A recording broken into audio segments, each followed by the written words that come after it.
Bismillahirrahmanirrahim.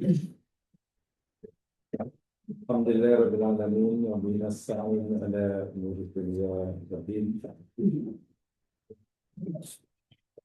Assalatu wassalamu ala asyrafil anbiya'i wal mursalin wa ala alihi wa ashabihi ajma'in. Raditu billahi rabba wa bil islami dinan wa bi Muhammadin nabiyyan wa rasulan. Rabbi shrah li sadri wa yassir li amri wahlul 'uqdatam min lisani yafqahu qawli. Allahumma amin.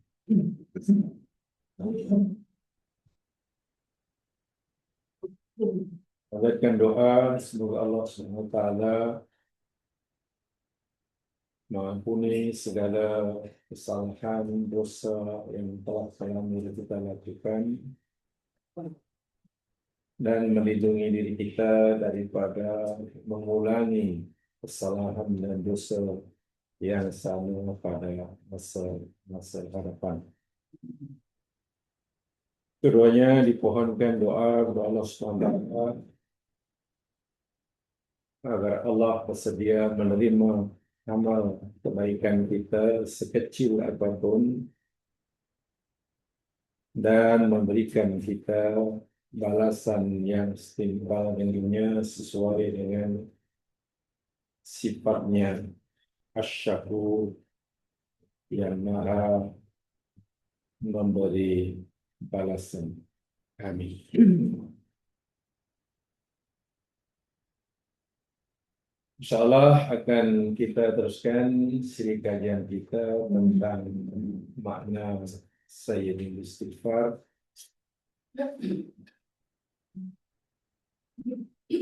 Dan hari ini kita akan membuka bersama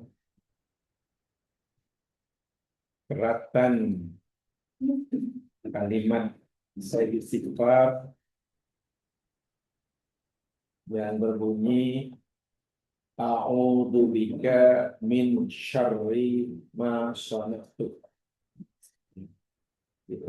Kajian kita telah sampai itu. Sebagaimana yang telah saya sampaikan dahulu ketika kita memulakan kajian ini, uraian Sayyidul Istighfar saya bagi menjadi dua. Bagian pertama yakni bermula daripada Allahumma anta rabbi hinggalah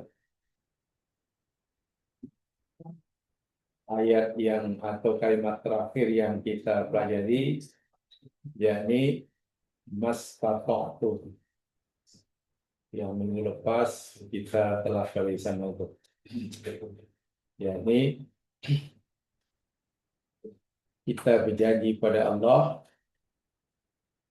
wa ana ala ahdika wa wa'dika mastata'tu, hingga keratan ayat itu. Ini bagian pertama. Ya, sekarang bagian yang kedua, yakni bermula daripada ini, yakni a'udzu bika min syarri ma sana'tu. Ini bagian kedua ya.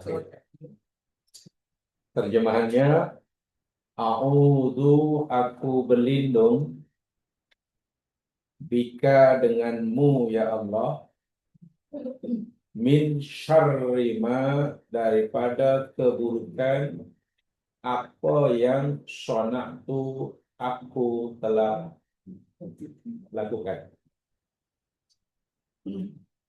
Jadi kita mengakui dalam kalimat ini, jumlah ini, paling tidak ada dua.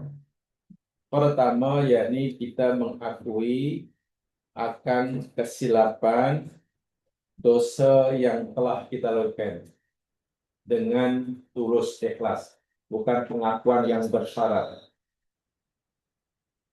Dan itu yang telah kita sampaikan dalam perjalanan yang sebelumnya, untuk kita mendapatkan pengampunan daripada Allah bagi dosa kita bila kita mohon ampun, di antara syarat utamanya yakni kita adalah bersedia dengan tulus ikhlas, dengan sejujur-jujurnya mengakui kesalahan kita tanpa syarat. Kalau perlu ditulis besar-besar, tanpa syarat itu tulis besar-besar. Maksudnya begini, jadi kalau kita mohon ya Allah, hambamu berdosa ya Allah, tapi engkau tahu kan pasal dia lah, itu maknanya bersyarat tu. Adam berdosa, betul, karena Adam melanggar larangan Allah, okay? Dan salah satu di antara puncanya yang Quran sendiri cerita yakni rayuan dan bujukan iblis, kan? Allah sendiri mengakui Adam kalah terpedaya dengan iblis. Tapi ketika Allah beri balasan kepada Adam atas kesilapannya, Adam kata, Rabbana dolamna anfusana. Ya Allah, hamba-Mu ini telah menyalimi kami, ya Allah. Dan Adam tak kata, ya Allah, diri ini telah melakukan dosa, ya Allah. Tapi kau tahu kan, iblis dia. Kalau kita besar itu, seakan kita kata begini, ya Allah, walaupun kamu salah ni, tapi bukanlah 100% aku. Jadi kalau kau nak azab pun, janganlah 100%. 50-50 lah. Itu benar-benar taubat yang tidak jujur. Awal-awal lagi sudah tidak ikhlas. Allah tahu, Allah Maha Adil dan Allah Subhanahu Wa. Jadi jika sekiranya lah, dosa kita ini menaikkan pengaruh iblis sebenarnya, kan itu kelemahan kita juga. Jadi kita akan diberi balasan sesuai dengan kesalahan kita. Sementara iblis pun diberi balasan sesuai dengan salahnya. Kita buat salah karena pengaruh kawan, ya kita dosa dan akan diberi balasan sesuai dengan kesalahan kita. Kawan kita yang kita dosa pun salah juga. Jadi tak perlu disekuan, tak perlu jadikan syarat. Seakan-akan kita mau, ya Allah, kalau Engkau nak balas kami karena siksa kami, janganlah berat sangat sebab kawan kena ada share juga. Cerita. Oh, itu yang saya maksudkan bersyarat, tidak boleh. Ini contohnya. Ya, pertama itu pengakuan secara tulus ikhlas 100%. Adapun orang lain, makhluk lain yang menjadi asbab kita dosa, dia salah juga, gitulah. Dia salah juga. Orang yang menyesatkan berdosa, orang yang disesatkan berdosa juga. Dan masing-masing akan mendapatkan balasan sesuai dengan dosanya. Allah Maha Adil dan Sari'ul Hisab. Jadi tidak perlu bagi cadangan pada Allah. Ini minta ampun bagi cadangan dulu. Gitu ya. Li'a'udzu bika min syarri ma sana'tu. Ya Allah, aku berlindung denganmu. Ai altaji'u wa a'tasimu bika ya Rabb wa ana a'lamu allama ja'ali wa la mu'tasima illa bik. Ya Allah, aku bersandar dan mohon perlindungan denganmu karena aku tahu ya Allah tidak ada tempat aku berlindung kecuali Engkau. Baik, kenapa kita pertama tadi mengakui dosa kan? Nah ini pertama kita dengan dosa. Yang kedua rupanya dalam ayat ini kita bukan sekadar mengakui segala dosa kita dengan tulus ikhlas tanpa syarat. Dalam ayat ini juga kita tahu dan paham betul bahwa siksa itu ada balasannya. Ada kesan buruknya. Setiap perbuatan yang kita lakukan pasti ada kesannya. Ada akibatnya. Fama ya'ma misqala dzarratin khairan yarah. Kalau perbuatan itu baik, akibatnya baiklah. Fama ya'ma misqala dzarratin syarran yarah. Bila perbuatan jahat, akibatnya Ya.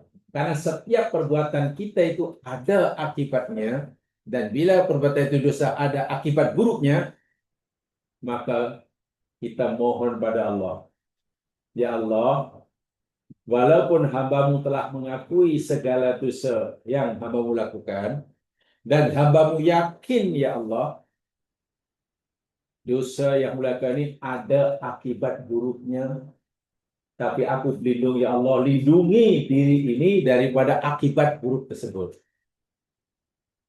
Dari akibat buruk tersebut. Itu maknanya, a'udzubika min syarri ma sonatu. Contoh lah, contoh mudah. Menurut peraturan Allah, menurut sunat ini, kita sunatullah pokoknya. Kita, kalau seseorang itu katalah terminum racun, itu melanggar sunatullah kan? Adakah agaknya akibatnya, kesannya, impaknya? Ada tak? Ya, ada. Impaknya? Mati. Ya, paling tidak ICU lah, paling tidak. Paling tidak ICU. Itu. Jadi seakan-akan orang ini, ya Allah, hambamu telah terlanjur minum racun, ya Allah. Dan menurut ketetapanmu, akibatnya yakni sakit, koma atau bukan mati.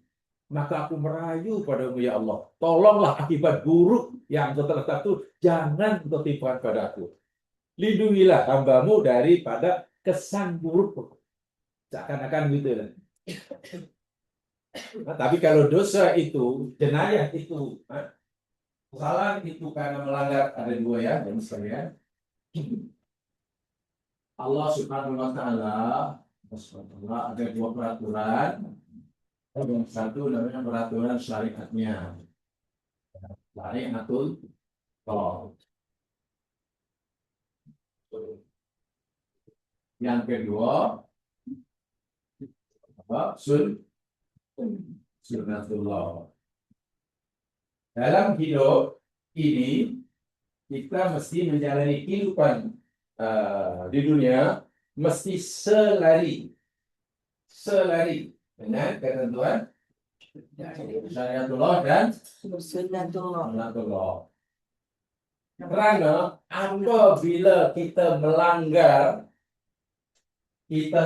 ini atau kita langgar ini pasti akan menimbulkan akibat buruk. Nah, ya akibat buruk boleh jadilah kalau di dunia namanya bala atau musibah. Kalau di akhirat namanya azab. Pasti itu.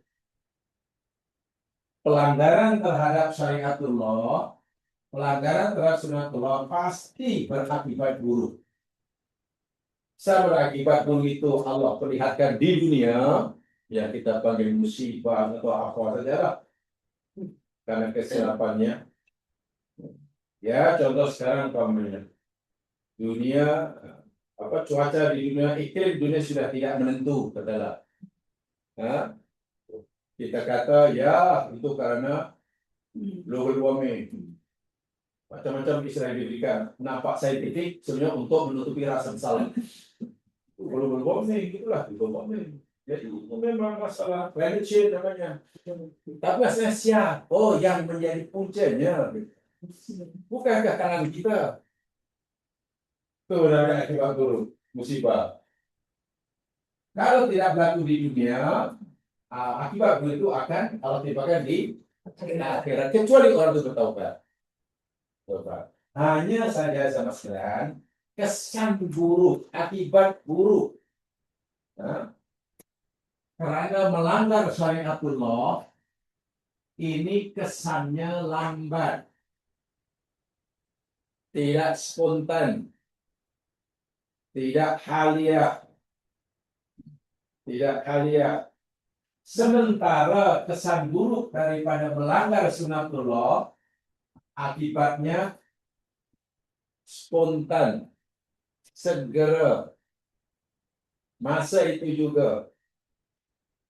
Ya, mungkin kalau dalam bahasa anak muda sekarang, pelajar sekarang, kesan buruk, akibat buruk daripada melanggar syariatullah, nah, itu dia punya time responnya lambat. Time responnya lambat. Sementara melanggar sunnatullah, akibat buruknya, kesan time responnya cepat.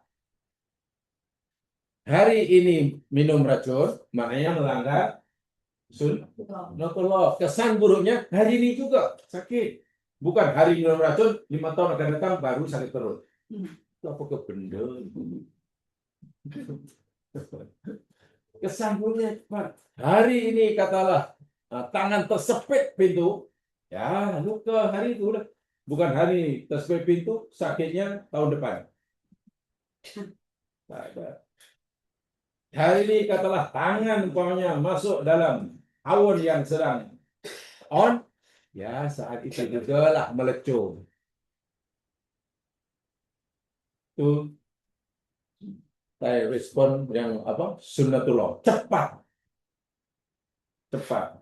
Sementara kesan buruk daripada pelanggaran terhadap syariatullah itu lambat.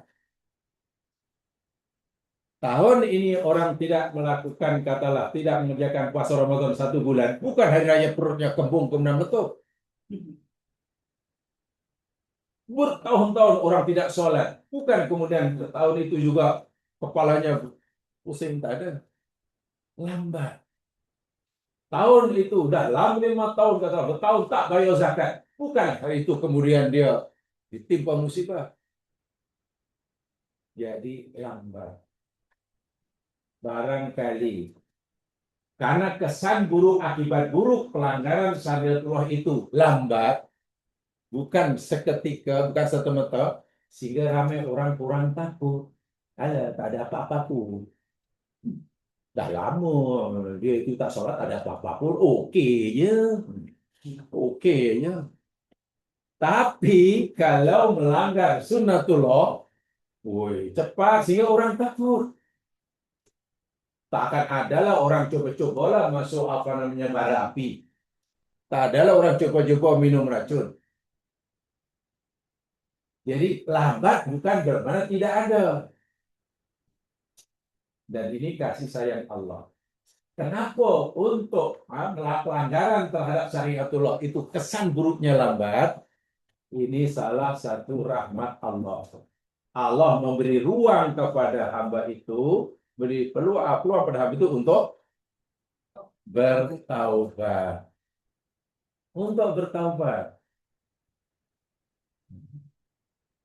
Karena apa? Karena kesan buruk daripada pelanggaran syariatullah itu lebih dahsyat. Siksa akhirat. Dan siksa akhirat itu jauh lebih dahsyat daripada akibat buruk melanggar sunatullah. Orang melanggar sunatullah, katakanlah umpamanya pegang api, ya paling melecur ya. Aku-aku ini melecur ya. Makan benda mungkin yang sudah tidak elok. Ya paling sakit perut itu aja. Orang katalah panjat pokok, lalu pijak ranting yang kering, akibat buruknya jatuh, paling patah kaki. Jadi kesan buruknya itu hanya untuk yang di sini, hanya bersifat fisikal. Tapi kalau akibat buruk yang sana, melanggar syariatullah, itu di akhirat. Dan akibat buruk akhirat itu lebih dahsyat daripada hanya setakat patah kaki, hilang lutut. Sebab itu kesan buruk melanggar sunatullah Allah segerakan. Tapi ini kecil aja. Adapun yang sana. Tapi masalah manusia ini pelik. Hanya karena Allah lambatkan sehingga seakan-akan tak ada apa-apa. Sebab itulah dalam ayat ini tengok. Karena ini kaitan dengan Sayyidul Istighfar. Allah suruh kita mohon perlindungan kepadanya daripada tertimpa kesan buruk akibat perbuatan dosa kita yang melanggar sana. Bukan yang di sini. Kalau yang di sini tak boleh. Ya Allah, aku minum racun, tapi tolong ya Allah, tolong jangan aku mabukkan. Mana boleh? Lindungi ya Allah, walaupun aku bawa kereta dengan kelaju melampaui laju 170 km sejam. Wah, di situ speed limit hanya 70 dan brake tak makan ya Allah, brake tak makan. Karena sengaja brake-nya dibuang. Alasannya apa? Lambat sampai kalau ada brake.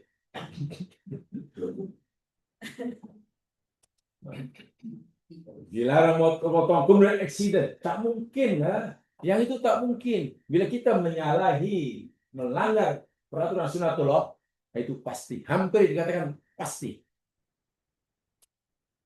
Yang sini. Dan segera. Tapi yang di sana, ya itu tadi. Allah tangguh.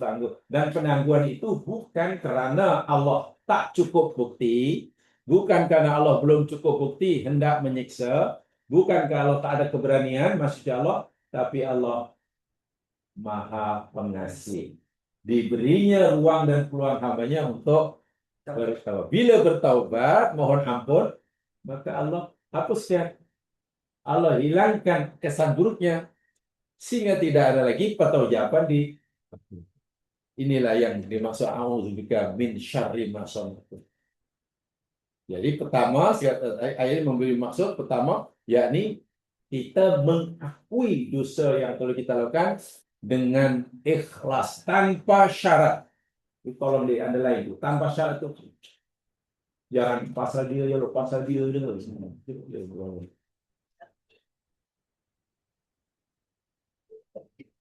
Ya Allah, ya Tuhanku, benar ya Allah, hambamu telah terlingkar sholat lah. Ya, sepatutnya sholat, tapi hambamu tak sholat ya Allah. Tapi kau tahu kan, pasal kawan pula. Apa ini? Sebenarnya hambamu tak pernah tinggal sholat, tapi pasal kawan dia jadi mana boleh cakap itu. Jadi hidup ini kita disuruh untuk mematuhi dua ketetapannya ini. Syariatullah hendaklah dipatuhi. Apa sunatullah pun tidak juga dipatuhi. Bila kedua dilanggar akan mengakibatkan bencana, balasan akibat buruk. Hanya saja cara Allah menimpakan akibat buruk daripada pelanggaran dua kata Allah ini berbeza. Akibat buruk dari pelanggaran sunatullah agak lambat. Time responnya panjang, lambat. Kalau tidak hari ini, bukan depan. Mungkin di dunia tidak, tapi di akhirat pasti. Sementara pelanggaran sunatullah, akibat buruknya Allah segerakan. Time responnya pendek. Nah, ayat ini atau Nabi mengajar dalam doa istighfar a'udzubika min syarri sana'tu, yakni mohon perlindungan pada Allah daripada kesan buruk perbuatan yang melanggar sunatullah. Syariatullah. Bukan yang sini. Ini tebang pokok semua. Bukit diratakan. Semua hutan dibutakan. Lalu mohon, ya Allah tolonglah jangan timbulkan musibah. Pastikanlah cuaca tetap hujan tetap. Buang sampah merata-rata. Saluran air dicetek-cetekkan, disebut-sebutkan. Bila hujan lebat pasti banjir. Setelah melakukan dosa pula akan ya Allah tolonglah ya Allah, walaupun sungai kami ini sudah kotor, sudah cetek, sudah penuh sampah, kalau hujan pun janganlah banjir ya Allah. Kirim salam, doa mencintakan dia. Karena pelanggar ini Itu immediate saya. ya pasti itu immediate. Dan ini memang tak apa ya, tidak pandang bulu, tidak pilih kasih. Siapa yang melanggar? Jadi dia mau mukmin, mau kafir itu. Kalau kafir patuh, ya senang hidupnya. Yang sini nih, sunatullah nih. Tapi kalau mukmin tak patuh, ya susah. Sebab Allah adalah Rabbul Alamin. Tuhan semesta alam. Dan kasih sayang Allah, rahmat Allah dengan sifatnya Ar-Rahman, itu Allah berikan pada seluruh makhluknya di dunia. Hatta Fir'aun pun dapat rahmat Allah. Di dunia ya. Ini rahmat yang sifatnya amat, rahmatun amat. Karena apa? Yakni karena tadi saya katakan semua azab Allah, semua pelanggaran yang dilakukan oleh manusia itu akan mengakibatkan, akan punya akibat buruk. Lihat saja firman Allah di dalam surah Asy-Syura ayat 30. Surah Asy-Syura ayat 30. Ini contoh pelanggaran sunnatullah. Asy-Syura ayat 30. Asy-Syura surah yang ke Syura. Masyuara. Surah masyuara. Melayu. Masyuara. Masyuara ya. Susahnya bahasa Melayu. Kasarannya musyawarah. Musyawarah jadi masyuara. Ayat 30. Ini contoh akibat buruk karena melanggar sunnatullah. Wa ma asabakum min musibatin fabima kasabat aydikum. Dan apa sahaja musibah yang telah menimpa kamu. Di situ ada min. Min di situ faedahnya yakni untuk menunjukkan taklil. Maknanya dan apa saja musibah sekecil apapun, jangan yang besar, yang telah menimpa kamu. Ini di dunia ya. Fabima kasabat aidikum. Apa itu? Bukan sebab apa yang telah Pasti dengan sebab karena apa yang kau usahakan. iya yang dibuat oleh tangan kamu. Pasti itu berpunca daripada perbuatan kamu. Musibah itu berlaku akibat perbuatan manusia. Jadi perbuatan kita menjadi penyebab, musibah menjadi akibat, gitulah. Ini namanya hukum qanun sababiyah namanya. Qanun sababiyah. Ya. Oh, bahasa Melayu. Qanun sababiyah. Kau usah. Kita lakukan perbuatan kita. Tebang pokok, suka hati, ratakan bukit, suka hati, puasa, hati. Itu perbuatan kita. Penyebab, itu penyebabnya. Nanti akibatnya, ya cuaca dah tak menentu. Hujan dah tak menentu, banjir sana sini. Nah, itu akibat. Jadi ada sebab, ada akibat. Dan bahasa dipanggil qanun sababiyah. Hukum sebab akibat. Ada cause dan ada effect. Ada action, ada reaction. Dipanggil hukum kausalitas. Causality. Kausalitas. Kalau kamu buat begini, akibatnya begini. Kalau begini, ini bersifat pasti. Karena ini kaitan sunnatullah. Tapi Masya Allah, dalam pelanggan sunnatullah pun Allah masih menunjukkan kasih sayangnya. Buktinya, wayaku an katsirin. Dan dia Allah maafkan an katsir. Tentang banyak. Yang banyak. Maksudnya begini, contoh mudah. Katalah manusia melakukan pelanggaran sunnatullah sebanyak 10. 10 kan.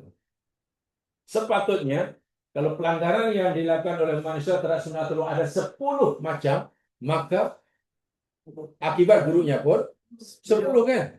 Tapi Allah kata, tidak. Walaupun kamu lakukan pelanggaran terhadap sunnahku ini ada 10, aku hanya berikan balasan untuk yang 6 aja, yang 4, atau untuk yang 5 aja, yang 5 aku maafkan. Subhanallah, luar biasa. Itu kata dalam apa? Allah memberikan balasan bagi dosa melanggar sunatullah pun tidak semuanya. Sepatutnya kamu mendapatkan musibah 10 karena kesalahan kamu 10. Tapi Allah kata, tak apalah, aku balas yang 3 je, yang 7 aku maafkan. Itu yang sana lagi lah, memang diberi peluang untuk minta maaf. Sebab itu jika nanti di akhirat ada manusia disiksa oleh Allah karena dosanya, itu bukan maknanya Allah tidak pernah memberi ruang untuk minta maaf. Salah dia. Diberi peluang untuk minta ampun, kita tak nak hingga mati. Ya. Dalam bahasa kasarnya, jika orang terlanjur buat dosa yang sana ya, syariatullah ya, Allah tidak segera memberikan balasan. Sebenarnya Allah bagi peluang untuk bertaubat. Berapa lama Allah bagi peluang untuk taubat? Kalau untuk setiap individu, berapa lama? Sampai mati. Malam yughorgir, kata Nabi. Selagi dia belum ghorghoro yughorgiru. Yalah, begitu. Sebelum itulah ya sudah mati lah. Setiap individu itu masanya. Jadi ya maknanya lama lah. Bergantunglah sakit umurnya berapa. Kalau batu umurnya 10 tahun, 10 tahun lagi lah. Kalau 5 hari, 5 hari lagi lah. Kalau masih 80, 80 lagi lah. Tapi secara umumnya, tadi untuk individu, secara umum, sehingga matahari terbit dari barat. Mana bagi Allah, Allah. Ibarat kita buat salah, dan dendanya katalah 1 juta ringgit, kerajaan ini. Tapi kerajaan sangat prihatin. Beginilah Cik, memang Cik ini buat salah, berarti sangat berat. Dan kerajaan berhaklah menyaman Cik 1 juta ringgit. Tapi kerajaan bagi ruang pada Cik lah. Kalau Cik mau minta maaf, menyesal, bertaubat, ya kami tak akan denda. Atau kami tak akan masukkan Cik dalam penjara lah. Dan diberi tempoh kerajaan tak beritahu, tapi tempoh ini hanya 1 bulan, tak ada. Tak bila-bila. Orang itu tidak mau memanfaatkan peluang yang diberikan. Jadi bila akhirnya dia didenda juga dari penjara, jangan salahkan kerajaan. Jadi orang yang disiksa di akhirat itu karena dia memang menempah siksa. Bukan karena tak ada peluang untuk bertaubat. Diberi peluang. Sebab itulah kenapa bertaubat, kedudukan taubat dalam agama kita ini sangat-sangat penting. Sangat penting. Dalam hidup beragama ya mas sekalian, samping kita disuruh oleh Allah menambahkan amal soleh, betul. Tambahkan amal soleh, iya. Himpunkan pahala, iya. Tapi jangan lupa, yakni bertaubat. Puasa Ramadan berlomba-lomba menambahkan pahala, iya, disuruh. Tapi ada lebih penting daripada itu, yakni bertaubat, menghapuskan dosa. Kenapa ya? Agak-agak jam kalau ini kedua-duanya usaha ya. Di sini kita disuruh menambah amal soleh. Amal soleh supaya meningkat. Naik. Pada masa yang sama kita disuruh di sini ada dosa untuk mendapatkan maghfirah. Maghfirah dari dosa kita. Kan, maghfirah itu pengampunan kan. Jadi amal soleh mesti meningkat. Sementara maghfirah pun kita dapatkan bagi dosa lah. Jadi dosanya terampun. Baik, mana yang lebih penting dari dua ini? Kata Ramadan, ini Ramadan. Oh, Masya Allah, Ramadan. Yang biasanya orang berlomba-lomba. Bagus? Berlomba-lomba bagus. Bila Ramadan berlomba-lomba menambah amal saleh. Oh, tidak salah. Tapi ingat, Pada bulan Ramadan juga bulan untuk kita hendaklah meningkatkan taubat kita, mohon ampun. Bukan sekadar mohon agar Allah tambahkan pahala kita, tapi juga mohon pada Allah agar dosa kita di. Dari dua itu mana ada yang lebih penting? Ampiratul. Keduanya memang penting lah. Saya kata keduanya memang usaha. Tapi daripada segi tingkatan lah mana agak-agak yang lebih kita berikan tumpuan lebih. Itulah.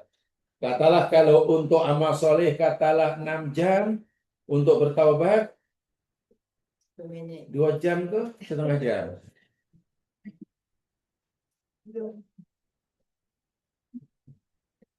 Tak ampun Hasan. Ini rupanya lebih penting nih. Iya. Ampirah. Tahu apa sebabnya? Pengampunan dosa itu lebih mustahak, lebih penting daripada bertambahnya pahala. Bukan bertambah pahala tak baik ya, baik, jangan salah paham nanti. Jangan, oh rupanya tak perlu ibadah. Itu siapa kata tak perlu? Itu salah bin paham. Kenapa ya? Apa rahasianya? Mendapatkan pengampunan bagi dosa itu lebih mustahak daripada apa? Bertambahnya amalan. Keduanya memang baik, tapi lebih, saya katakan lebih dari itu. Tahu apa rasanya? Dulu pernah kita pelajari. Bagaimana? Dan sudah diampun oleh Allah, Hah? masuk syurga tanpa azam.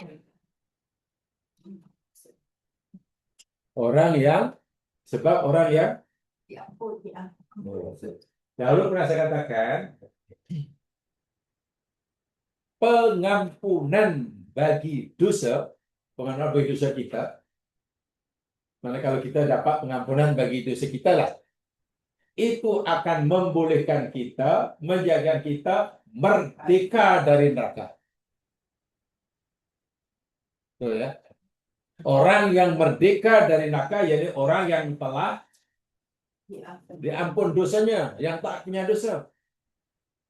Itu fungsinya. Sementara amal saleh apa fungsinya? Pahala je. Amal saleh. Buat baik. Ya. Nah ini di akhirat nih, amal saleh apa fungsinya? Untuk apa? Beratkan timbangan.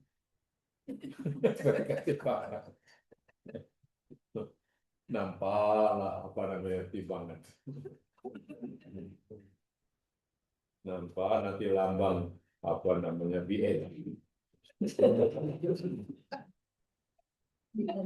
Amal soleh fungsinya jemaah sekalian sebagai pelindung diri daripada api neraka.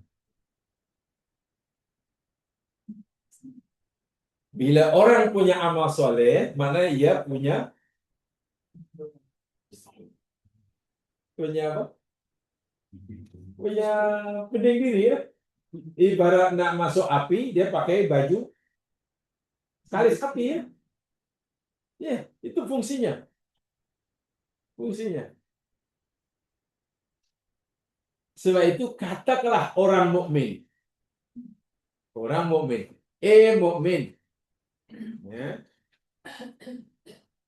B juga mukmin. Kedua-duanya dalam perjalanannya ke surga,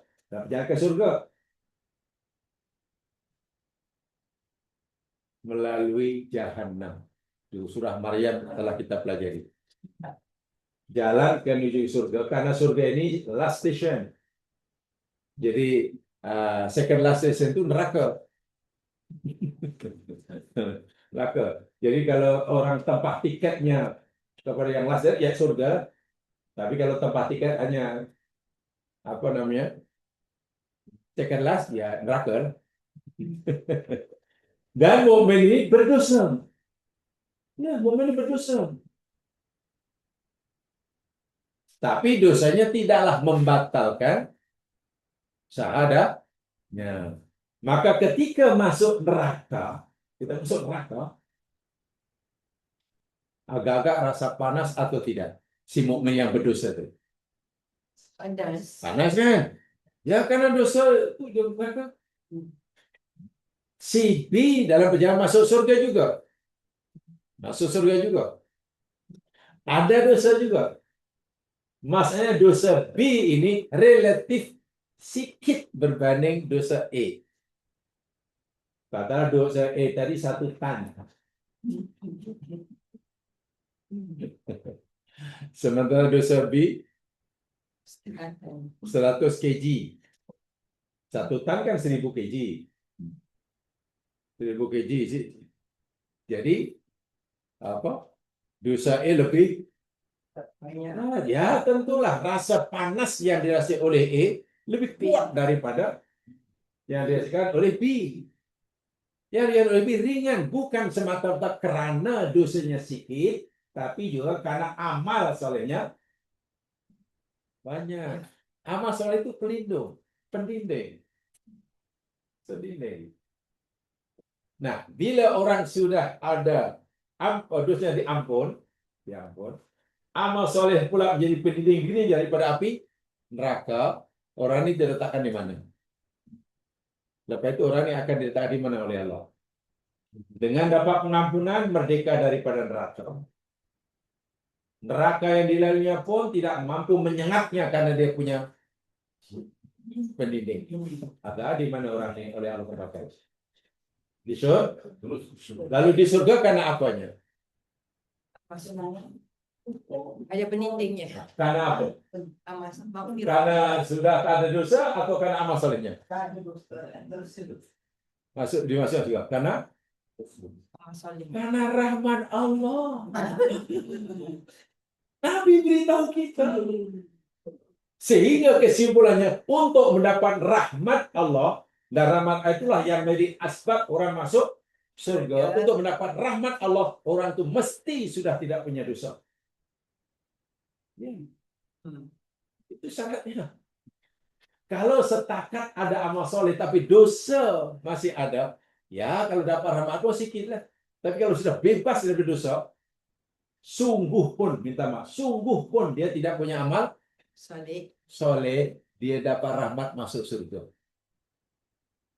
Orang yang tak ada dosa sama sekali, kan? Mana dia merdeka dari neraka. Walaupun dia tidak punya amal Salih. soleh, orang ini berhak mendapat rahmat daripada Allah. Dan rahmat Allah yang Allah berikan padanya di akhirat, yakni masuk masuk surga karena amal solehnya atau karena tak punya dosa. Tidak di situ. Dia masuk tadi karena dosanya telah diampun atau karena amal solehnya. Karena dosanya telah diampun. Dan itu ada. Ustaz, macam mana Ustaz? Allah Budak yang belum balik, contoh budaknya. Kanak-kanak yang mati sebelum balik. Menurut keyakinan Islam wal Jamaah di akhirat oleh Allah dimasukkan surga. Pertanyaan saya, budak-budak yang mati sebelum balik, lalu Allah masuk surga itu karena mereka ini dosa yang telah diampun atau karena amal solehnya? Rahmat Allah.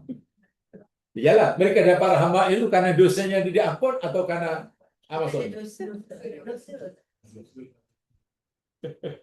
Ya. Nak kata karena dosa diampun apa dia tak ada dosa? Nak karena kata dapat rahmat karena amal solehnya apa amalnya? Sehingga kalau kita ringkaskanlah, dia masuk surga bukan karena amal solehnya, dia dapat rahmat masuk bukan karena amal solehnya, tapi karena dah tak ada dosa. Orang yang tak ada dosa, walaupun tak punya amal soleh, dapat rahmat masuk surga. Orang punya amal soleh, tapi masih punya dosa. Kalau kata nanti dulu ya, tunggu 2 minggu. Tolong berkemah dulu di neraka. Iya, amal soleh banyak, tapi dosa belum dapat pengampunan. Ya, dipersilakan dahulu berkubang di neraka. Selama mana? Dosanya Allah Maha tahu. Saya itu pengampunan Allah ini sangat-sangat penting. Patutlah Nabi memberikan contoh kepada kita, walaupun Nabi ini maksum. Nabi sih bagi tahu kepada kita dalam hadis sahih. Aku satu hari tak kurang 70, kadang 100 kali minta. Subhanallah.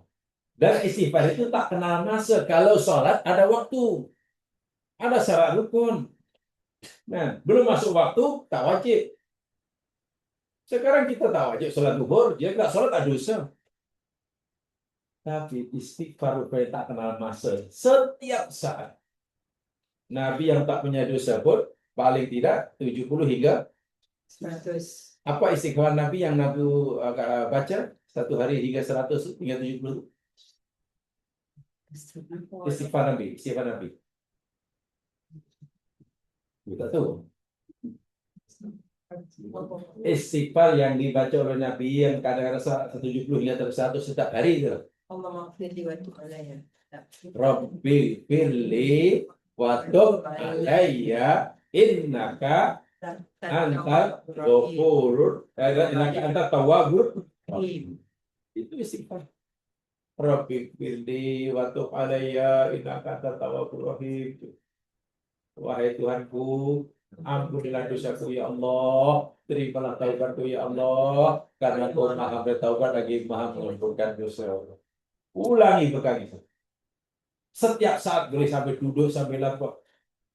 Karena rupa-rupanya bertaubat adalah, mohon ampun, adalah ibadah sepanjang masa, setiap saat.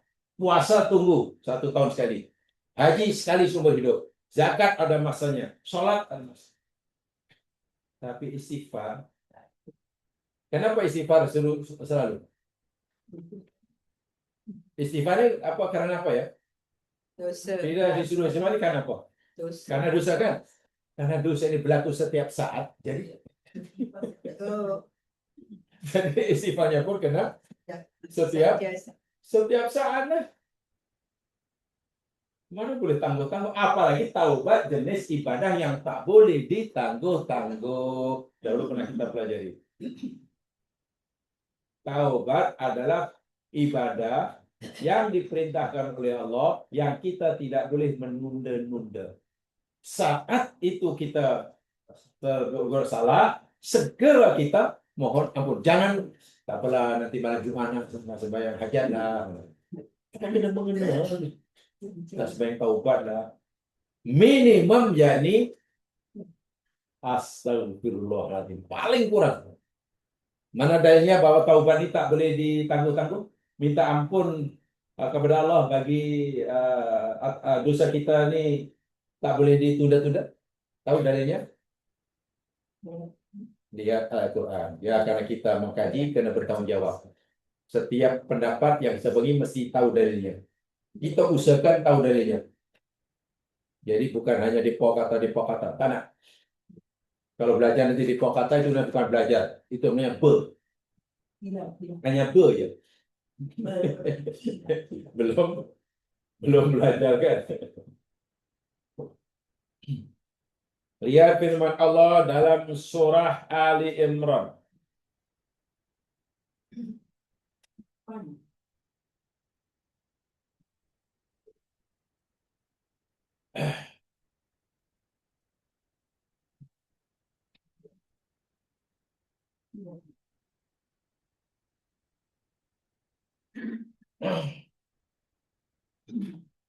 Wala yaghfiru dzunuba illallah. Itu ada di dalam surah mana ya?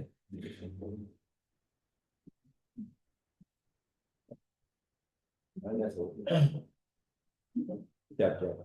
Saya berikan ayatnya.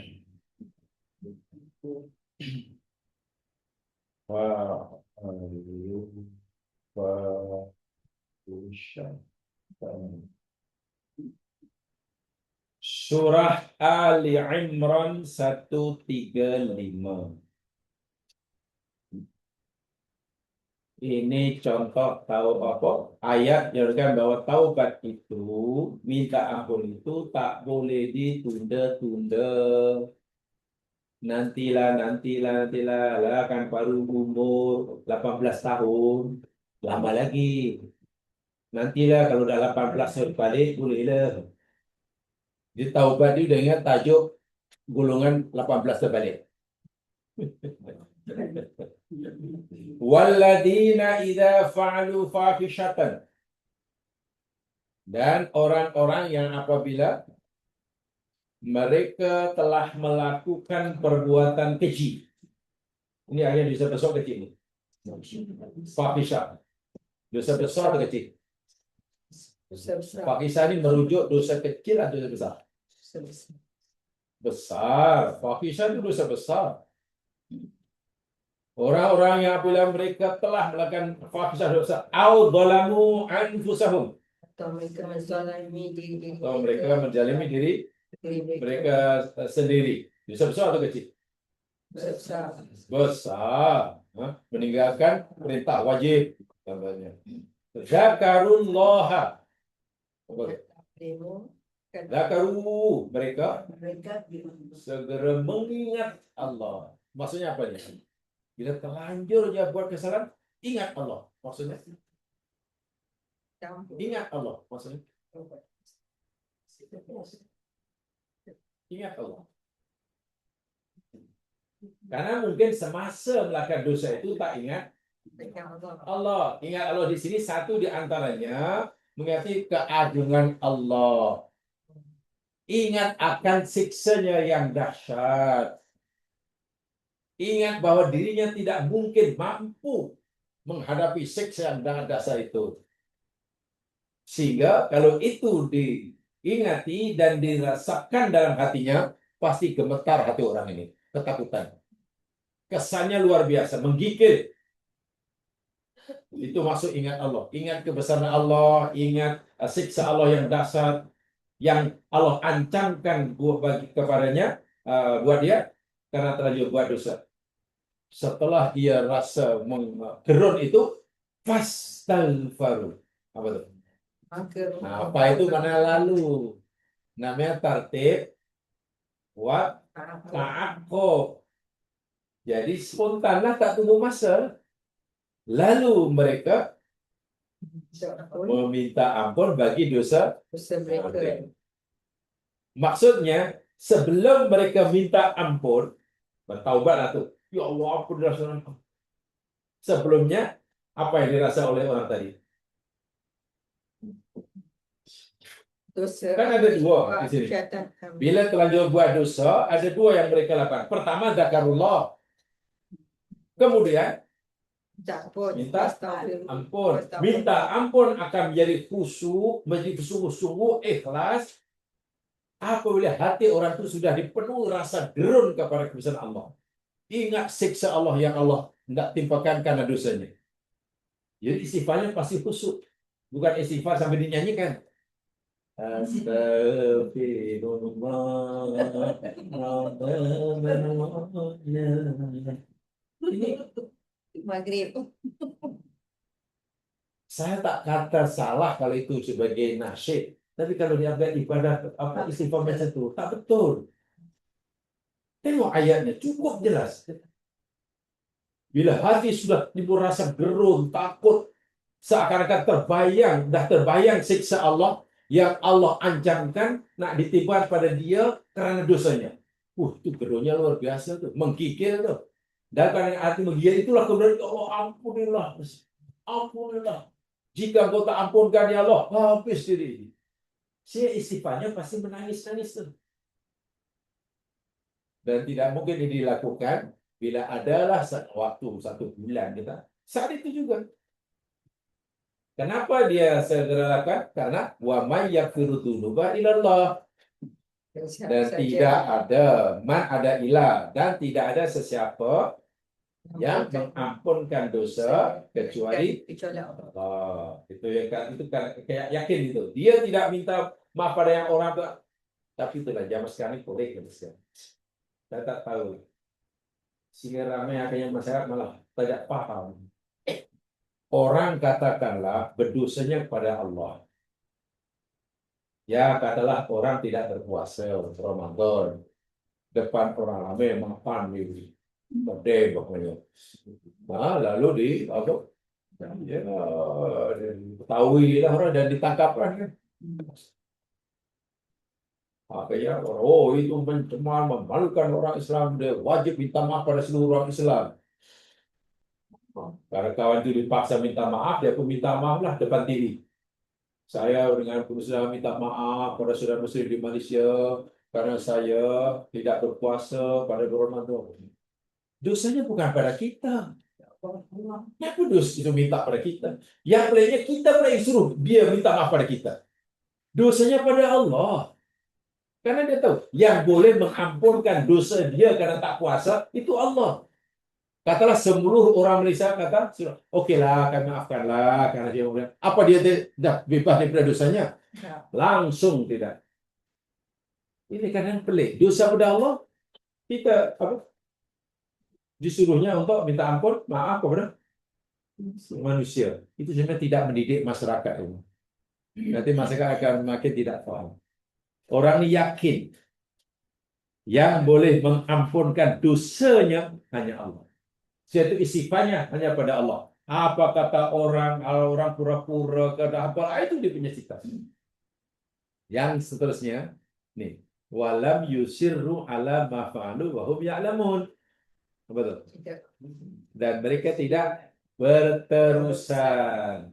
As-sarra itu terus-menerus. Dan mereka tidak berterusan atas apa yang mereka lakukan. Mana tidak mengulangi lah. Tidak ulangi. Wahum ya'lamun, sedangkan mereka dah mengetahui. Itulah taubatan nasuha. Jadi taubat nasuha, nah ini. Kalau orang sudah seperti ini, nanti dia kata, a'udzubika min syarri ma sana'tu, Allah kabulkan. Oh iya, aku akan lindungi kamu, wahai hambaku, daripada bencana, musibah, azab yang sepatutnya menimpa kamu karena dosa kamu. Karena kamu telah menyegerakan taubat, kamu ada rasa takut pada azab yang aku timpakan, dan kamu yakin hanya aku saja yang boleh mengampuni dosamu, dan kamu tidak mengulangi. Ya, pastilah. Inilah sebenarnya taubat.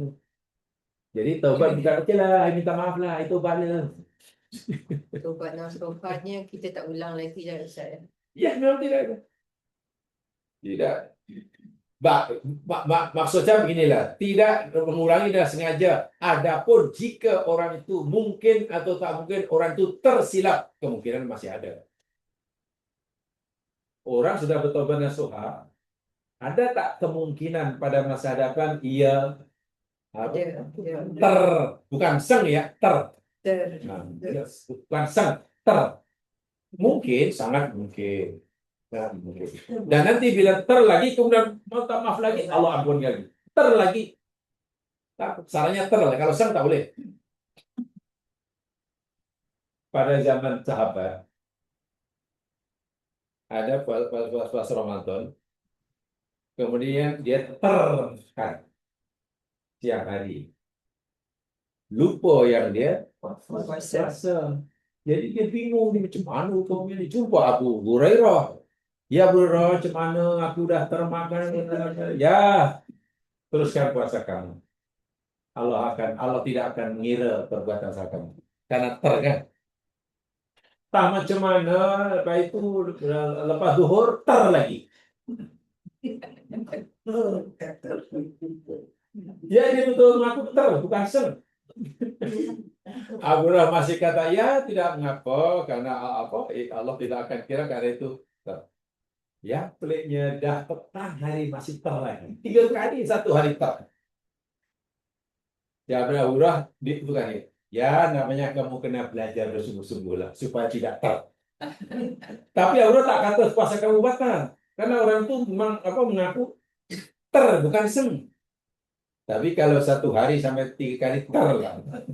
Itu aku kata, ya kamu kena berlatih. Ya sampai takkanlah terlupa makan puasa 3 kali sehari. Itu makan menambah pula tuh.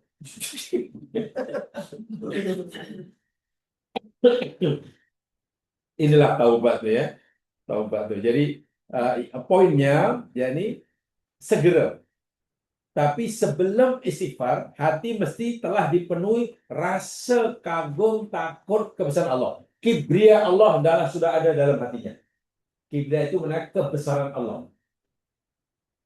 Bila dalam hatinya sudah dipenuhi dengan kebesaran Allah, maknanya melihat diri ini kecil sekecil-kecilnya, lemah selemah-lemahnya, tidak mampu menghadapi siksa Allah yang Allah ancamkan. Sehingga timbul rasa gerun, takut. Jadi semasa istighfar, astagfirullahaladzim, Allah Rabbi, hatinya penuh dengan takut, bukan senyum-senyum.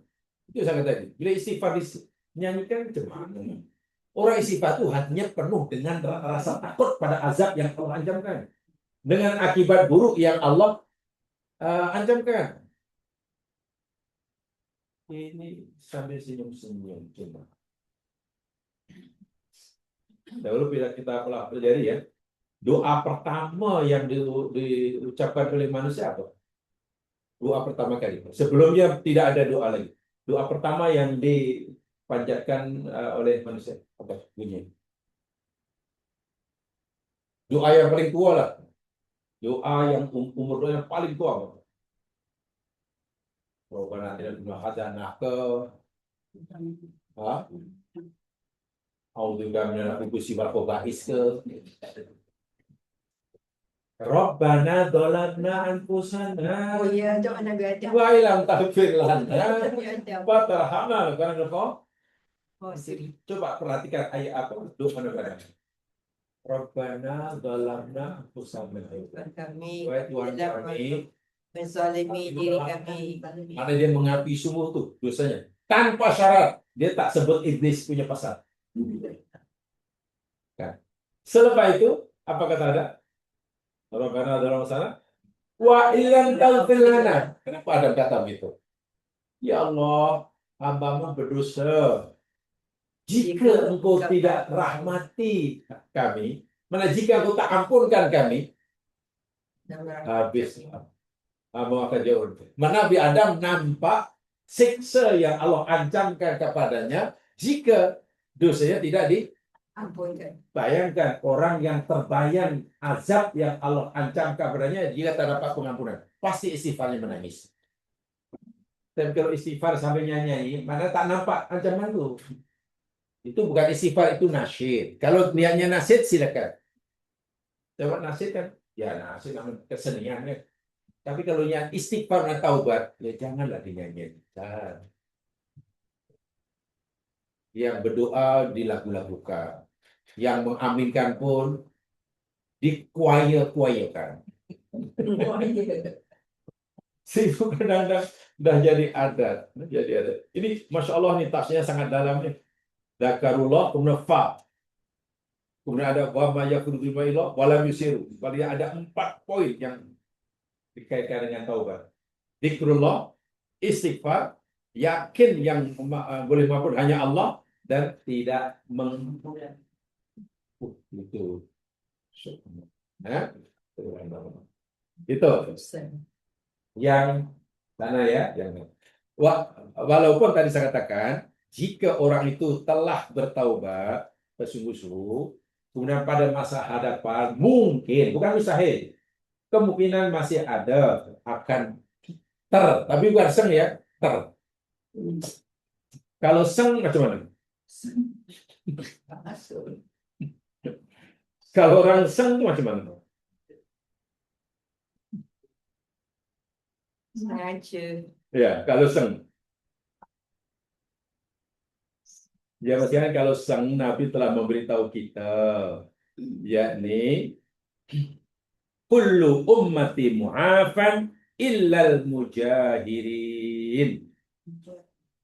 Nabi telah bersabda memberitahu kita, kullu ummati, semua umatku mu'afan, dimaafkan dosanya. Bila berdosa, semua umatku dimaafkan.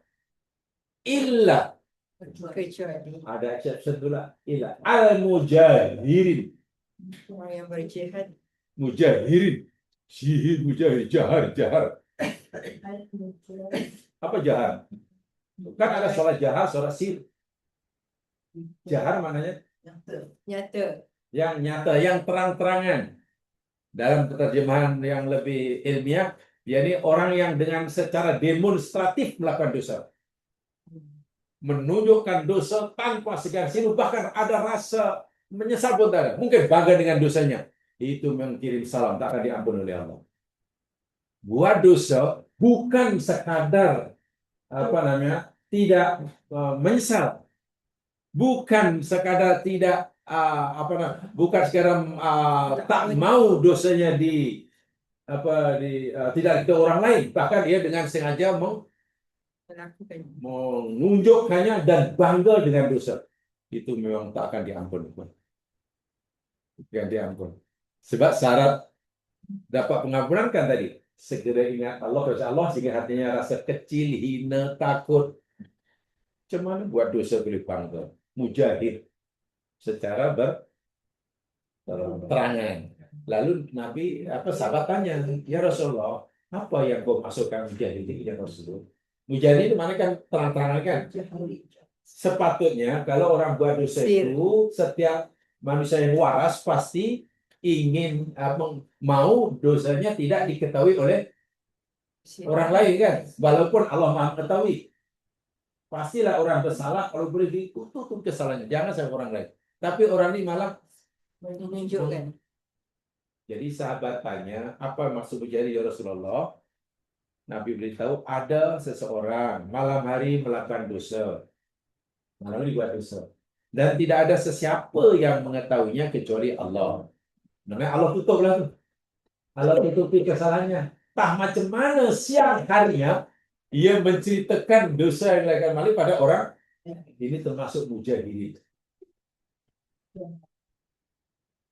Jadi tak boleh yang menceritakan kesalahan di pasal silam itu tidak boleh. Terlalu besar risikonya, terlalu bahaya.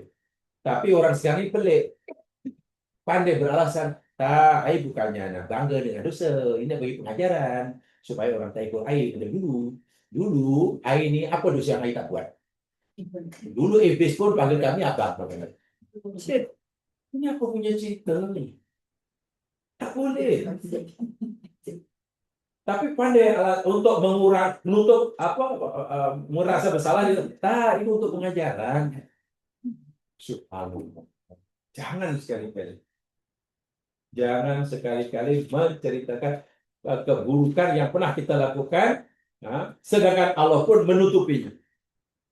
Allah tutupi keburukan kita, itu rahmat Allah agar kita segera minta ampun sebelum pun dosa kita diketahui oleh orang lain. Tempoh hari kan saya katakan ya Mas Gan, ya. Coba kita pikir secara jernih. Jika A puji B ini orang baik, itu sebab apa? Kan? A memuji B. Itu biasanya apa penyebabnya? A puji B. Oh, ibu ini orangnya gini, pasal apa ya? Dia memuji, dia memuji. Karena kebaikan B kan. Orang puji orang karena kebaikannya kan. Karena kebaikan orang itu diketahui olehnya kan. Pasti itu. Orang memuji orang lain itu pasti karena dia melihat kebaikan. Tapi kalau kita belajar lebih dalam lagi lah agama, sebenarnya kuncinya bukan itu. Jika ada orang puji kita, kata kita, ya mungkin karena orang itu mengetahui kebaikan kita. Tapi kata agama, tidak. Kata agama, orang puji kita karena Allah menutup keburukan kita daripada pengetahuan orang itu. Paham? Ilmu ihsannya begitu. Karena Allah menutupi keburukan kita daripada diketahui orang itu. Sehingga dia puji kita karena dia hanya nampak kebaikan kita je. Sehingga salafus saleh berkata, "Lau anna lidzambi rihun ma qarrabani ahad." Jika sekiranya lah dosa dan kesalahanku ini mengeluarkan aroma, ada bau, Kalaulah dosa yang kita lakukan ini ada baunya, niscaya tidak ada seorang pun yang mau mendekati aku. Karena agak-agak bau dosa ini apa? Oh, memang atar Qatar itu atau atar India. Sangat begitu sekali orang yang paham agama.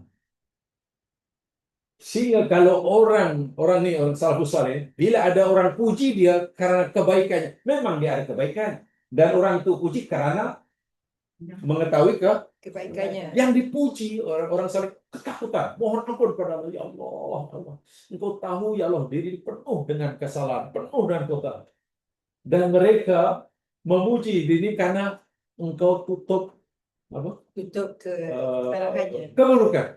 Dia minta ampun pada Allah. Nangis kalau dipuji. Itu orang soleh yang luar biasa. Peringkat situ memang sangat luar biasa. Nah, tapi bukan mustahil. Karena setiap manusia oleh Allah diberi kemampuan untuk jangan malah dipuji. Ya, kadang responnya ya ada yang lebih sopan. Kadang puji-puji tak adalah biasalah. Orang lain lebih baik saja. Itu lebih sopan sedikit. Tapi awak yang bagus, susah nak cari orang macam awak tu macam itu. Mungkin jawabnya yang karena dah lama sangat dapat dipuji, mungkin ya iya ke, iya ke. Dipuji lagi makin banyak, tahu tak apa? Macam tu. Manusia seperti pelik. Tahu tak apa? You baru tahu tu. Coba hayati kalimat itu ulang. Jika orang puji kita, mungkin kata dia, karena dia mengetahui kebaikan kita. Tapi kalau tanya pada agama, kerana Allah menutupi keburukan kita. Sehingga jika Allah dedahkan segala dosa kita untuk pancat, lari semua orang. Dan Allah menutupi itu, sehingga orang tak tahu itu, maknanya Allah bagi ruang pada kita untuk segera minta ampun. Minta ampun. Sebab itu satu di antaranya, ya Allah, aku berlindung kepada ya Allah daripada kesan buruk, akibat buruk dosa kami. Karena Allah dah berjanji, wa may ya'mal misqala dzarratin syarran yara. Karena kamu telah melakukan dosa, ini akibatnya. Dan aku akan timpakan pada kamu. Nah, sebelum Allah timpakan akibat buruk dari kita, kita mohon pada ya Allah, lindungi kami ya Allah, lindungi kami. Tapi jangan hanya minta Allah lindungi tanpa kita minta maaf. Ya kirim salam lah. Sebab itu ini termasuk rangkaian Sayyidul Istighfar. Nabi sebenarnya ini termasuk salah satu inti Sayyidul Istighfar itu nih mintanya. Jadi kita disuruh minta perlindungan kepada Allah daripada kesan buruk perbuatan kita. Bermaknanya kita mohon ampun, mohon ampun. Sebab tidak ada maknanya ya minta agar Allah tak timpakan dosa atau tak timpakan azab karena dosa kita, tapi kita tak mohon ampun kesalahan kita. Ya tidak mungkin. Apatah lagi kita ini memang makhluk yang Allah beri potensial untuk berdosa. Jadi kalau taubat itu ibadah yang paling utama dan tak kenal masa dan tempat, mana setiap saat, karena manusia ini melakukan dosa pun setiap saat. Tempoh hari dah kita pelajari ya. Punca dosa ada berapa? Tahu berapa? Punca dosa. Baik, manusia ini oleh Allah disuruh bertaubat tiap saat. Kenapa? Karena dia melakukan dosa pun tiap saat. Sekarang, apa perkara yang menjadi punca kita berdosa? Dulu pernah kita pelajari. Mungkin masih ada catatannya. Tak perlu catat semula. Catat nanti cucu tengok heran. Sama. Ada berapa? Punca dosa. Punca orang tanpa dosa. Ada berapa? 3. 1. Karena tinggal Oh. perintah. Ya kan? Bila kita tinggal perintah Allah, dosa dia. Yang kedua, karena kita melanggar atau melakukan larangan. Betul kan? Ya. Yang ketiga, karena kita melakukan, mengerjakan perintah. Bila kita melakukan perintah dan bukan jangan full stop itu. Kita berdosa bila kita melakukan suruhan masih koma dan satu cuai. Buat suruhan tapi cuai.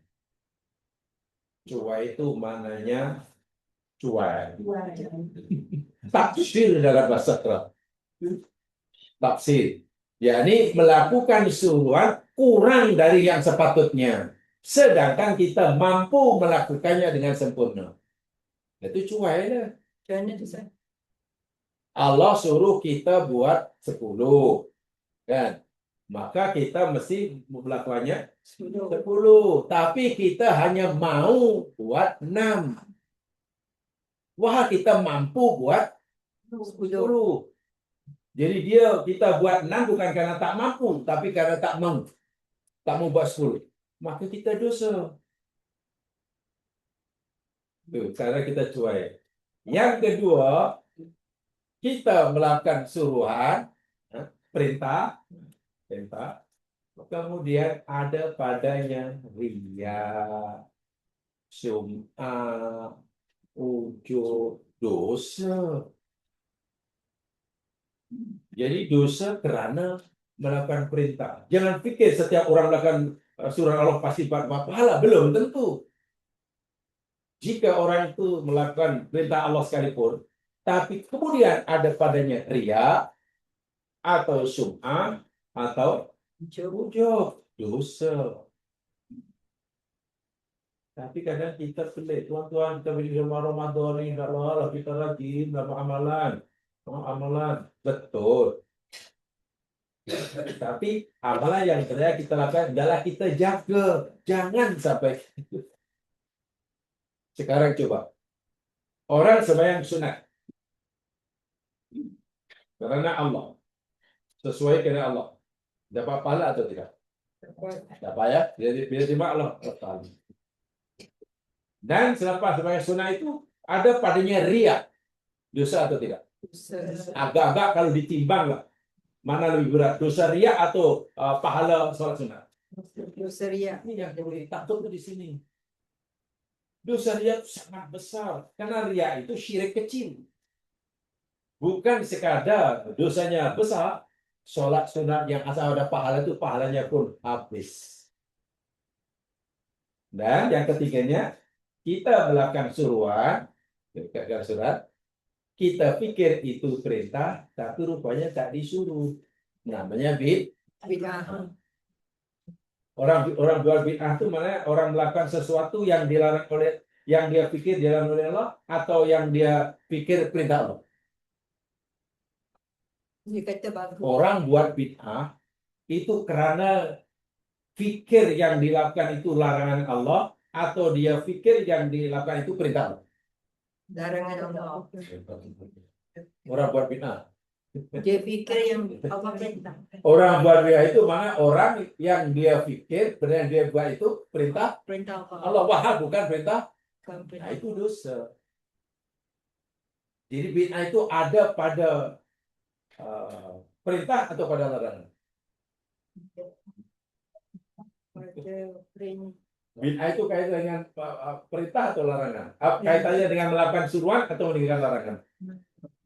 Biasanya, kebanyakannya dalam melakukan perintah.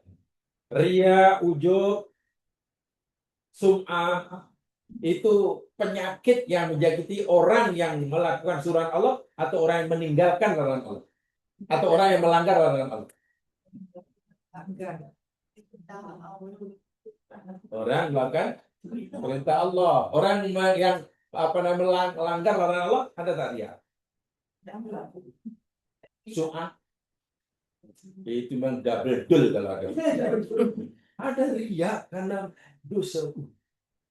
Riya itu penyakit yang menjangkiti orang yang berbuat baik. Iya, orang yang sudah sum'ah itu orang itu sebenarnya. Kalaupun ada, memang ada orang riya menunjuk-nunjuk kesalahannya tadi, Mujahidin. Memperdengarkan, ya, memwairkan kejahatannya. Ada, itu memang dah iblis pun panggil dia pakcik itu. Kalau orang itu udah buat maksiat, kemudian riya, sum'ah, bahkan ujub, itu iblis pun panggil dia pakcik. Itu yang tu bilang. Satu geng. Mana iblis pun pelik. Ih, aku pun tak berani. Wah, ya, jadi subhanallah. Jadi karena peluang kemungkinan kita melakukan dosa itu hampir siap saat kalau kita tak berhati-hati. Karena kan 3 tadi kuncinya. Sekarang satu contoh. Bila Allah berikan kita musibah, apa yang Allah perintahkan kepada kita? Apa suruhan Allah kepada kita bila kita ditimpa musibah? Sabar kan? Sabar. Tiba-tiba kita tak sabar. Itu dosa atau dosa? Dosa. Atau sabar tapi tidak ikhlas. Ya Allah, iyalah sabar, tapi saya rasa pelik lah. Kenapa lah begitu ya? Hatinya dia tak cakap dari mulut, tapi dalam hati. Kenapa? Ya Allah, aku tak buat apa-apa. Salah kenapa kau tipu? Itu sabar. Dan dosa dah. Bila Allah bagi kita tambah nikmat, apa perintah Allah kepada kita? Syukur. Sekarang adakah setiap nikmat yang Allah berikan kita imbali dengan syukur? Bila kita tidak, dosa lagi. Anda bayangkan kalau kita tak bersabar dengan sebenar-benar sabar ketika ditimpa musibah, kita tidak bersyukur dengan sebenar syukur ketika Allah tambahkan nikmat, kita dosa. Dapat nikmat, dosa dapat. Jadi kalau setiap saat maknanya ada peluang untuk buat dosa, maka istighfar pun setiap saat tak boleh tanggung. Itu maksudnya. Dan Allah suka sekali bila orang tengok hambanya minta ampun bagi salah, itu Allah sangat suka. Dalam hadis Nabi kan kita telah pelajari sama dulu. Allah menerima taubat hambanya itu Allah lebih gembira menerima taubat hambanya melebihi dari kegembiraan seseorang kamu yang menemukan semula binatang ketunggangannya yang membawa bekalan makanan yang hilang di padang pasir, kemudian menemukannya. Nabi bagi contoh, ada orang musafir di padang pasir. Kemudian tunggangannya, keledai, kapal, unta yang membawa bekal makanan hilang. Makanya cuma sedihnya orang. Mengembara di padang pasir, hilang kendaraannya dan bekalannya. Pasti sedih kan? Sedih luar biasa, itu minta tolong tak boleh. Sedih, kecewa sungguh. Tiba-tiba ketika ia tidur, nanti bagi perumpamaan ini, dia tertidur karena mungkin dah betul atau benar. Setelah terjaga, unta atau keledainya berada di depan matanya. Hanya gembira atau tidak? Gembira. Nabi kata orang tua itu sangat gembira sehingga memuji Allah, sehingga silap pujiannya. Ya Allah, Allahumma anta abdi wa ana rabbuka. Iya, hadis Nabi itu. Ya Allah, aku adalah hambaku dan aku Tuhanmu. Tapi Allah tak marah karena ia tahu sangat gembira sehingga cakap pun tak sasut. Kalau kemudian orang itu tak mampu kita bayangkan, Nabi kata Allah lebih gembira daripada kegembiraan orang itu tadi ketika melihat hambanya bertaubat. Jadi, Masya Allah, sayangnya Allah kepada hamba yang bertaubat luar biasa. Luar biasa. Bahkan dahulu pernah saya sampaikan, makom orang yang bertaubat daripada dosanya lebih tinggi berbanding makomnya sebelum ia berdosa. Paham, Bu? Makom seorang hamba Yang berdosa. yang bertaubat dari dosanya, itu makomnya lebih tinggi bila dibandingkan dengan makom dia sebelum berbuat dosa, bukan sebelum taubat. Gimana tuh?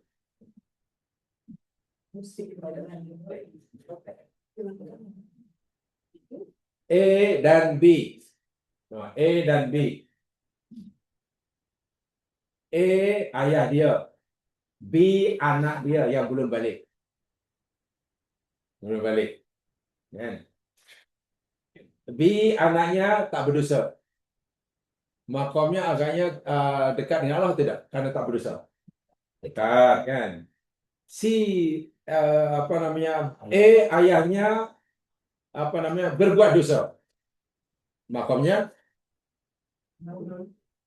tinggi atau rendah? Rendah. Selepas ia telah berbuat dosa, ayahnya ini bertaubat. Lalu Allah ampunkan dosanya. Makom ayahnya Sama. selepas ia bertaubat dari dosanya lebih tinggi berbanding makom anaknya. Paham maksudnya? Sebab itu tahu dosa itu karena ini salah satu rahasia kenapa Allah cipta manusia diberi bakat untuk berdosa.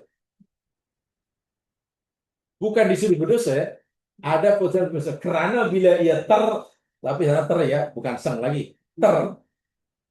Kemudian dia bertaubat, makamnya akan sehingga lebih tinggi daripada sebelum ia sehingga grafik manusia ini turun naik. Kalau malaikat macam ini grafiknya.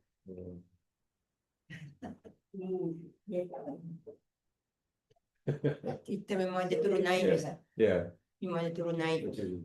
Kalau iblis macam ini.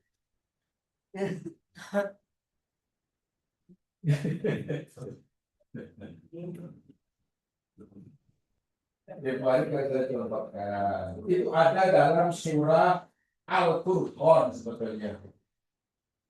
Saya yakin jamaah sudah baca ayatnya karena sudah hafal.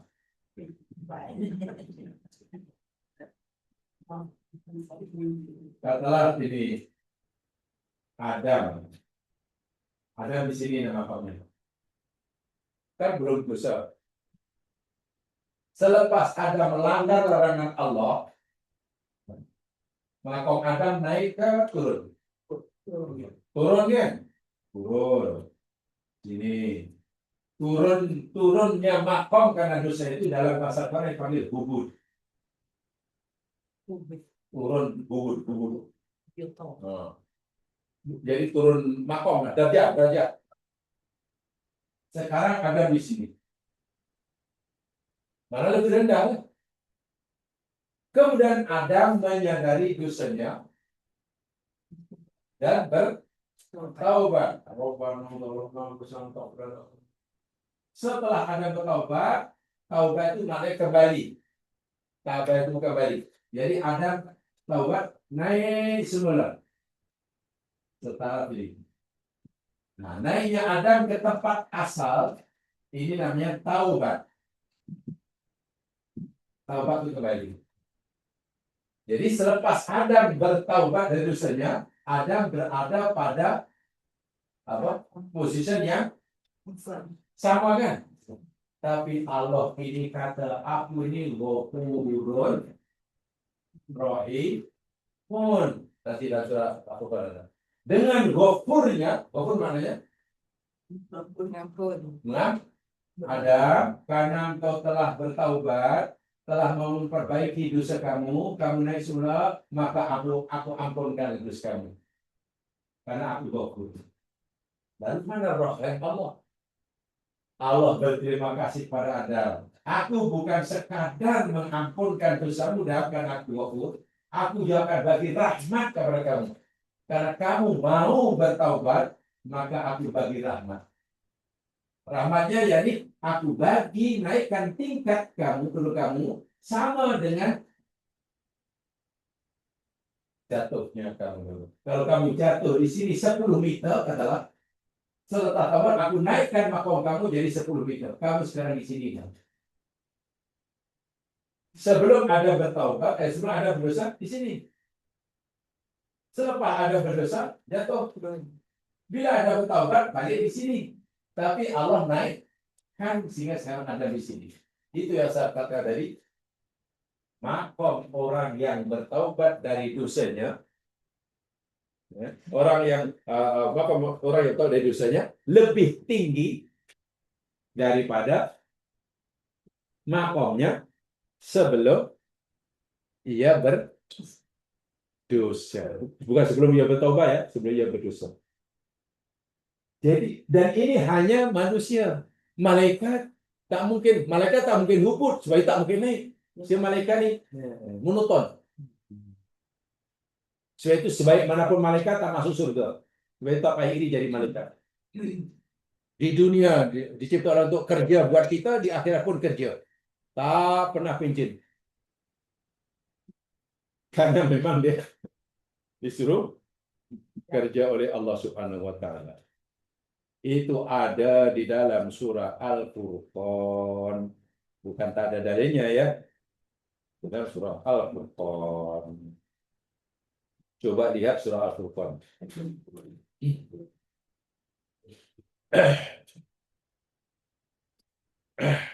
Surah yang ke-25, ayat yang ke-70. Surah 25, ayat 70. Juzuk 19, muka surat tak tahu. Selepas Allah cerita tentang dosa-dosa besar yang Allah sebutkan dalam ayat 68, dalam 68 itu Allah menyebut 3 dosa besar. Syirik, membunuh, dan berzina. Orang ini diancam oleh Allah, yakni kekal dalam neraka dan digandakan dosanya. Tapi ayat 70 Allah kata illa man taba, kecuali orang yang bertobat. Satu syaratnya wa amana, dia beriman. Kenapa? Karena dosanya syirik. Syirik maknanya dah tak sempurna imannya. Jadi taubatnya mesti memurnikan akidahnya. Wa amila amalan solihah, dan ia beramal amal soleh. Apa kata Allah? Kalau 3 ini dikatakan faulaika, maka orang-orang itu yubaddilullahu sayyi'atihim, Allah ganti daripada itu mengganti sayyi'atihim, keburukan atau kejahatan atau dosa-dosa mereka, Allah ganti dengan kebaikan. Masya Allah, kebaikan. Berapa banyak kebaikan yang Allah jadikan pengganti bagi dosanya? Ya sebenarnya dosanya lah. Dalam bahasa saya tadi, kalau ada jatuhnya katalah 2 tingkatan, dengan sebab kalau dia jatuh 2 tingkat, nanti Allah pun akan naikkan diganti dengan 2 tingkat.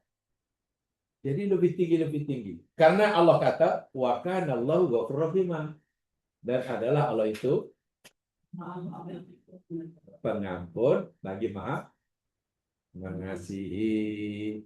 Dengan sifat ghafurnya, dosa Adam diampun karena taubatnya. Jadi taubat itu membolehkan Adam berada pada posisi yang sama sebelum dosa. Dengan sebab pengampunan Allah. Dan dengan sebab rahmat Allah, Adam dinaikkan lagi makomnya. Lebih tinggi daripada makom sebelumnya. Dan itulah rahsia kenapa kita ini diberi Allah punya potensi untuk buat dosa. Jadi itu sebagai salah satu rahmat Allah. Buktinya, walaupun kita ada diberi potensi untuk buat dosa, Allah sentiasa beri peluang untuk bertaubat. Dan bila peluang taubat itu kita manfaatkan, kedudukan kita, makom kita naik. Quran ini benar-benar beri panduan untuk hidup sempurna di akhirat. Iya, sarannya diamal, tapi kalau hanya dibaca ya tak jadilah. Ingat ya, Quran bukan jampi ya. Mana kalau mengamal ini dosa diampun, tak ada. Siapa yang dosanya diampun kena baca ini banyak-banyak. 3 kali, sekali nafas, lalu telan. Ini mana ada. Kebanyakan ni ajar jadi Ustaz. Ya begitu. Quran ini panduan. Diamal.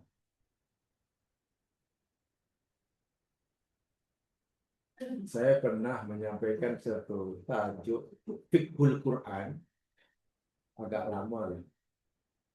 Jadi rupanya ada alma apa ya? Khamsatul marahil fi muamalah bil Quran Karim. Ada 3 fasa. Marahil itu fasa atau tahapan dah. 3 fasa, 3 peringkat tahapan dalam kita bermuamalah, berinteraksi dengan Al-Quran. Jadi ada ini. Tingkat pertama paling tidak macam ni. Peringkat kedua macam ni. Dan mesti meningkat. Cara kita memperlakukan Al-Quran itu seperti apa? Ada 5. 5 apa? Tahap 5 tingkatan lah. Dan 5 tingkatan itu mesti ditempuh hingga pakai 5. Bukan yang pertama. Tak apalah, tingkat 1 jadilah. Mana boleh. Iya, ada. Dan semua ada tuh. Dalam Al-Quran bahkan dibuktikan oleh sejarah umat Islam termasuk pada zaman Nabi. Subhanallah, itu bagi saya kalau kita boleh berinteraksi dengan Al-Quran seperti itu, ya memang alhamdulillah. Si Al-Quran benar-benar hidup dalam kehidupan kita. Ya. Jadi Quran bukan berada di luar diri kita. Sebab kalau Quran hanya dibaca itu Quran masih di luar diri kita. Tapi kalau kita bermuamalah dengan 5 tingkatan, Quran itu benar-benar sebati dengan jiwa kita. Ibarat Nabi SAW, Al-Quran kan Jibril masukkan dalam jiwa Nabi kan. Quran itu ada dalam jiwa Nabi, sudah sebati dengan jiwa Rasul. Dengan jiwa sahabat. Jadi Quran bukan di luar, tapi betul-betul sudah jadi pemandu. Itu ada 5 semuanya ya. Al-marahil, khamsatul marahil bil muamalati bil Quran. Ada 5 tahapan, 5 fasa atau 5 apalah yang tepat dalam kita bermuamalah. Muamalah itu berinteraksi dengan Al-Quran. So, bagaimana cara yang betul sebetulnya kita memperlakukan Al-Quran itu seperti apa? Karena Al-Quran hanya sekarang, ya kebanyakan hanya dijadikan itulah sumber pahala, baca dapat pahala. Kadang hanya sebagai untuk kasih rumah berasa. Quran hanya untuk kasih rumah berasa. Itu housewarming itu kan rumah berasa. Baca itu, baca ini, orang nak berbuat itu pun hanya ayat-ayat tertentu. Jadi sedih sekali. Hanya pihak seremonial. Nah, saya tidak tahu yang dipentingkan punya baca Qurannya yang ayat tertentu itu hanya untuk atau apa nih, tak tahu. Itu kena diubah. Karena cara memperlakukan Quran itu masih jauh dari sempurna. Bu, saya tak kata tak boleh, tapi masih jauh dari sempurna. Itu ada 5 tingkatan. Dan itu dicontohkan oleh sahabat Nabi. Sebab itu semua darinya Al-Quran dan juga riwayat-riwayat sahih daripada bukti sejarah ada gitulah. Ya, untuk sementara mungkinlah nanti kita akan sampai itu. Kalau jamaah merasa perlu untuk tahu, saya akan sampaikan. Kalau merasa tidak perlu, ya tak perlu sampaikan. Kalau jamaah merasa perlu, saya sampaikan. Kalau jamaah tidak perlu, saya sampaikan. Nah, saya kira itu nanti perlu. Saya cerita yang lain buat perlu juga. Karena masih banyak juga yang perlu.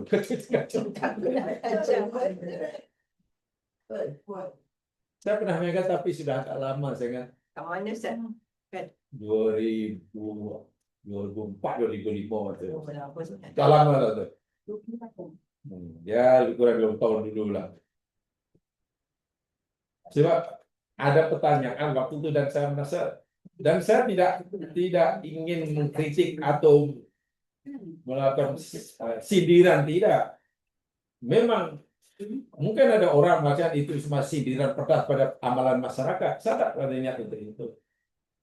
Karena itu semua apa yang Quran katakan itu berlaku untuk kita semuanya. Bukan untuk orang tertentu. Kita ini, Quran di atas segala, di atas semua kita kan. Quran itu berada di atas, semua di bawah. Jadi apa yang Quran kata berlaku untuk semua, bukan orang tertentu. Dan kita berusaha menyesuaikan dengan apa kata Quran. Bukan kita paksa Quran menyesuaikan diri untuk seperti kehendak kita. Itu bahaya. Ramai kan orang tanpa sedari memaksa Quran memberi kefahaman sesuai dengan fahaman dia. Kacau lah. Kita yang disuruh Allah berusaha menyesuaikan gaya hidup kita macam Quran. Quran suruh berhenti. Quran suruh kan Quran dipanggil hudan kan? Hudan itu petunjuk. Lepas itu cara memahami ada istilah tadabbur. Betul kan? Ada istilah tadabbur. Semua kena tadabbur. Apa mana tadabbur? Dari segi bahasa aja lah. Kaji. Ya, tadabbur daripada patahkan dabaro, dubur. Dubur itu belakang. Ya. Jadi tadabbur itu maknanya ibarat Quran itu berjalan, kita nak pergi, Quran di depan, kita di belakang. Quran belok kanan, kita kanan. Quran laju, kita laju. Quran berhenti, kita berhenti. Karena kita mengikuti. Itu namanya tadabbur. Dari segi bahasa, dari pengamalan. Jadi kita memposisikan diri kita di depan Quran atau di belakang Quran? Di belakang. Dan ikut aja. Quran laju, kita laju. Quran kiri, kita kiri. Kanan. Quran naik, kita naik. Dan tak perlu tanya, hei Quran, pasal apa you kiri? Aku nak kanan lah. Itu bukan tadabbur. Itu bukan tadabbur itu. Ikut Tahu apa perintah namanya? kita. Quran kata, kamu katanya ikut aku, duduk belakang. Aku nak kau nak kanan, pasal apa kamu kiri? Aku tak suka, aku nak kiri juga. Tak ada berapa ke benda. Itu dari segi bahasa tu macam mana tadabbur ni. Kita ikut. Sebab Quran pasti benar. Jangan kita letakkan depan Quran dan Quran di belakang sehingga dan Quran kita paksa untuk mengikuti kehendak kita. Bahaya. Kita melakukan sesuatu lalu kita cuba cari dalil dalam Quran. Sehingga kita memaksakan dalil. Ya, ini dalilnya. Faham? Ayat Quran tak kata begitu. Tapi kita paksa Quran sama dengan apa yang kita pahami. Oh, itu bahaya nanti. Mubalaghah, bahaya. Kalau bahaya itu belum seperti bahaya. Dah keluar mubalaghah namanya.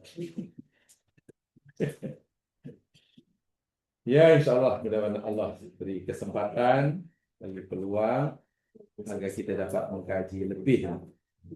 InsyaAllah.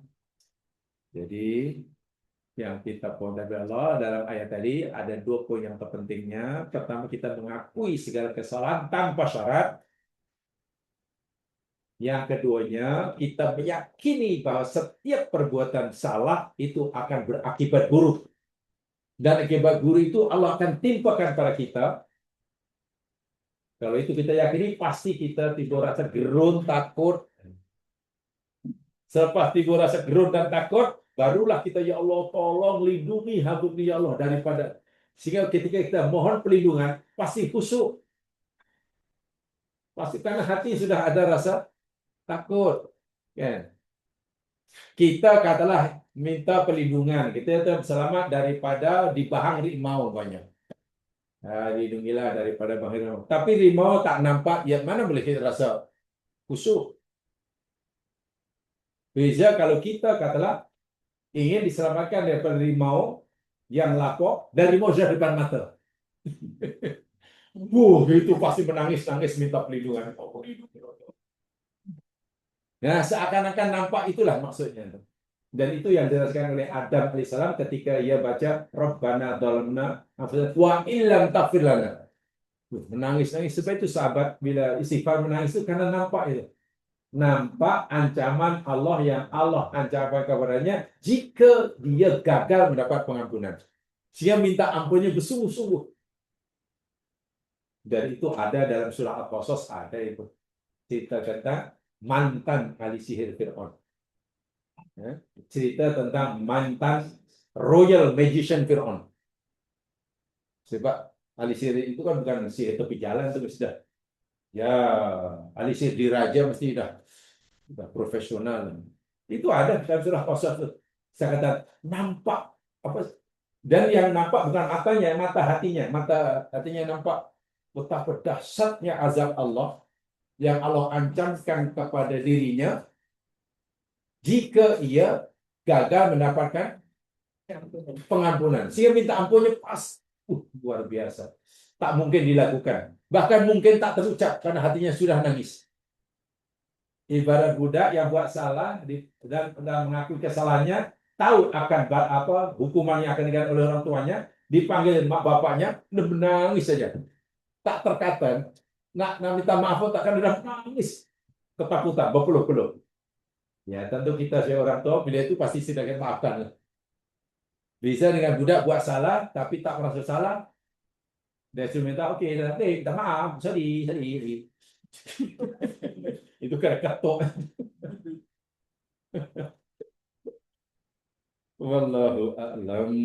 Sallallahu bihamdika sadaqallahu wasallallahu alaihi Oh, let's say to you, Assalamualaikum warahmatullahi